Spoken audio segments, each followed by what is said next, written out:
Well, first of all, I wanted to know, has there been any change in what you're seeing in your work coming out of the pandemic as opposed to pre-pandemic? Absolutely. Absolutely. And I think that these numbers are not even quite well reflected yet, because typically, morbidity and mortality data, vital statistics, they lag, behind. Yes. So the data that you're seeing now, it's not going to be reflected truly until a couple of years from now.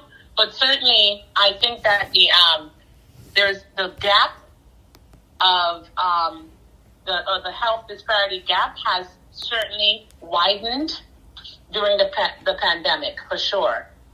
Black and brown communities have been overwhelmingly impacted by the pandemic in a number of ways, not only health, but socioeconomics. Other groups knew how to kind of handle some of the, changes in work, income, and socioeconomics in a much better way, or much easier, facilitated way compared with the black and brown community. For instance, I've become aware that there were certain loans and other things. Basically, the resources and everything were more available for those who are not of color. We already have a disparity in terms of the net worth of black and brown, right? And that has diminished with the pandemic. So that, as you can see, would lead to less access and less ability to get the expensive treatments, because you already have now a shortfall in trying to get those with your diminished resources. So that is going to contribute to the health disparity. The innate sort of lack of maybe trust to the level certainly did not improve during the pandemic. There was a lot of propaganda. I don't know if it was particularly being fueled in the black and brown communities, but a lot of propaganda was being disseminated, and so people took advice on that instead of actually getting sound details from evidence-based clinical trials. So some people, the rate of vaccination, for instance, lagged behind in the black and brown communities, whereas the rate of COVID is higher among black and brown, and also the fallout or the ramifications of having the COVID is higher among black and brown, even as it relates to heart disease, heart conditions as well. During the COVID, people were not able to get out to get their, their typical cardiac risk factors evaluated as they should. So hypertension, diabetes, all of that. And so you started seeing a higher prevalence of stroke, heart attacks, heart failure coming out of the pandemic among black and brown. So are we still at 30% more likely to die from heart disease, or is it higher now? I would say that it's marginally higher, but like I was telling you, you could say at least that number, and that number, when you go back and look, maybe 5-10 years from now, you'll see that number probably increased because of what we're seeing clinically. Wow. Okay. So in terms of, is heart disease still the leading cause of death in the U.S.? Heart disease is now the leading cause of death in the entire world. Oof. Why? Because I would say communities of color across the world, even in Africa, they have become westernized, so that the infectious causes. Now, don't get me wrong. During the pandemic, for a couple of months, that COVID was the leading cause of death, right? Followed by heart disease. But many of the indigenous countries with the infections, such as malaria, such as Ebola, and other infectious components, have been been handled or addressed, right? Right. With vaccinations, etc. But they've become westernized. So a lot of the fortunate but unfortunate, the types of foods, the fast foods, the sedentary lifestyles, because remember back in the day, even in the Caribbean and down south, people were out in the garden and walking and working, right? So in Africa and so on, you would see the same thing. Now, lifestyle has become more sedentary. People are more into, doing things, TV and sitting around. During the pandemic, when people weren't out, there was a lot of sitting around. Then the foods, the westernized foods are being consumed more widely. Because of that, there's more processed foods, more salt, and bigger portion sizes. So we're seeing increase in weight, blood pressure, and sugar and cholesterol as a result of that. Oof. Yeah, that sedentary lifestyle really is killing us.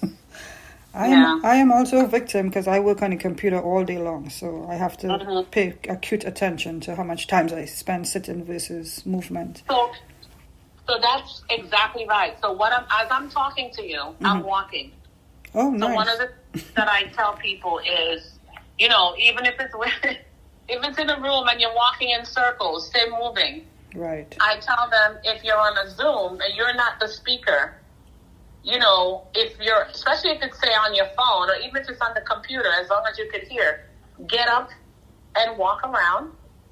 Or if you have the little 5-pound weights, if you don't have those, you can use some Clorox bottles or some other bottles and kind of, do your little weightlifting with that. But move, So people have gotten used to everything, a lot of things being virtual. And even now, we're having hybrid events. A lot of meetings are still being held on Zoom. A lot of people are still working from home. So the tendency is to not be as physically active. Yep. It's a daily struggle, I know. Yeah. So in terms of heart disease or any heart-related incidences, what do we as, I want to say normal people, what should we be paying attention to in terms of if there's something that we think is going on? And I'll give you an example. I have a best friend who had congestive heart failure for years, never diagnosed. He's had it, I think his mom had like a heart-related something, and maybe it was passed along to him. I don't know if I'm speaking, from the knowledge that I have about his situation. But he recently had a heart transplant. But he's had this congestive heart failure for years, or suffering with something in his heart for years. And then he was diagnosed when he was in his 40s, like early 40s. So for the last 10 years, he's been really struggling.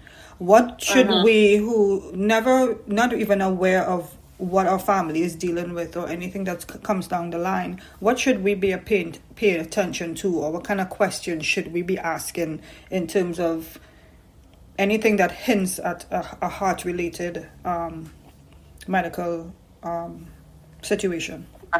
Okay, so let me just say that heart disease in general is 80% preventable. 20% of it you can't do anything about because it's congenital or inherited. And speaking of your friend, so I'm going to come back to the preventable causes. It's a possibility he may have inherited something. Now, there's some.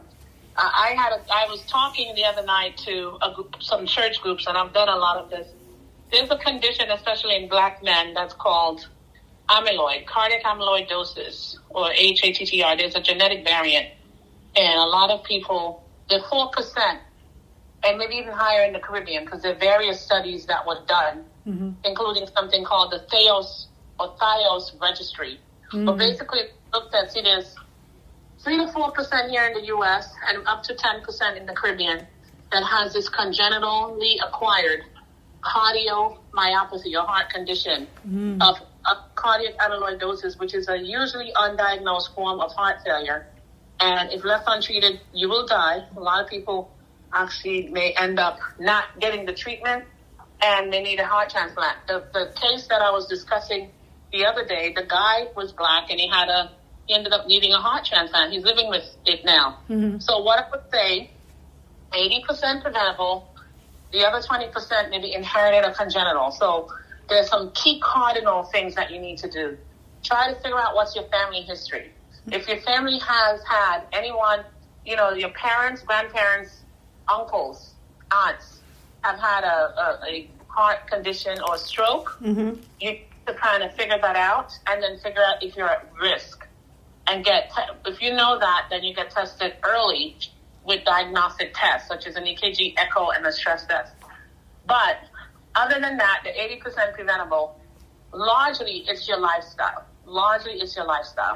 Blood pressure can be managed very, very well with a lifestyle of, and a lot of the other conditions include this: healthy eating, making sure you're having the greens, minimizing processed foods, getting enough sleep at night, okay? Reducing your alcohol intake, and reducing your stress, and very, very importantly, making sure your salt intake is not excessive.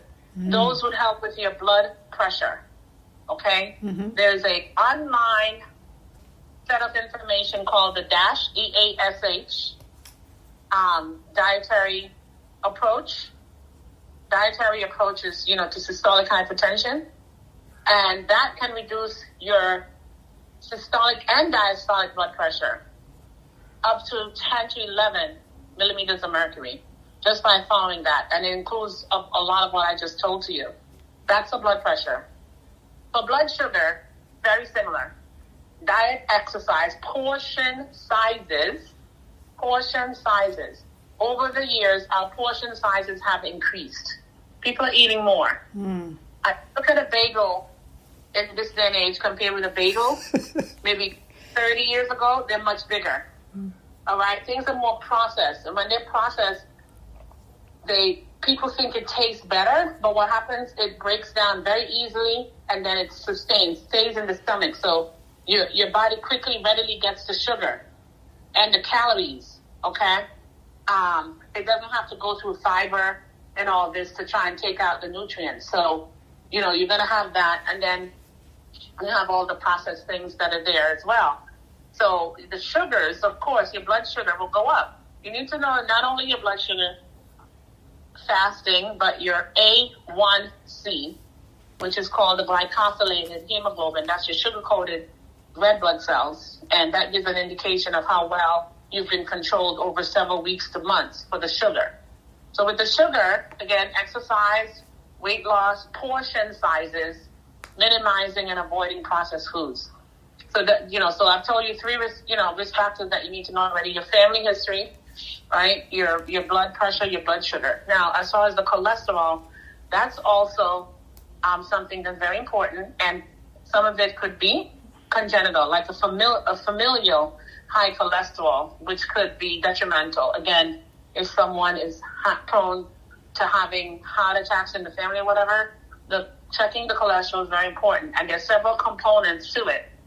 American Heart Association, the many different different societies, and the research have shown, even if you don't have any underlying risks or plaques, your LDL, or the lousy cholesterol, should be less than 100 and less than 70 if you have any fat. People don't even know what their cholesterol numbers are. So if it's familial, you're going to need to be on treatment, meds, because you're not going to get it down you could be as skinny as a toothpick. But if it's congenital, it just means that you're not breaking down the cholesterol, so it's going to accumulate in the body. So even though you're eating well, that form will need some other type of treatment. For the general, people who just, it's not, family oriented, they have to mind what they're eating. So reducing foods that are high in trans fats, fried foods, lots of meats, fatty meats, minimizing your intake of that, like pork and beef and goat and lamb, fried chicken, removing the skin. All of that would reduce your cholesterol, as well as cheeses, sauces. Now we eat a lot of pasta with the sauces, with the cheesy sauces and the rich sauces, the butter, and certain oils.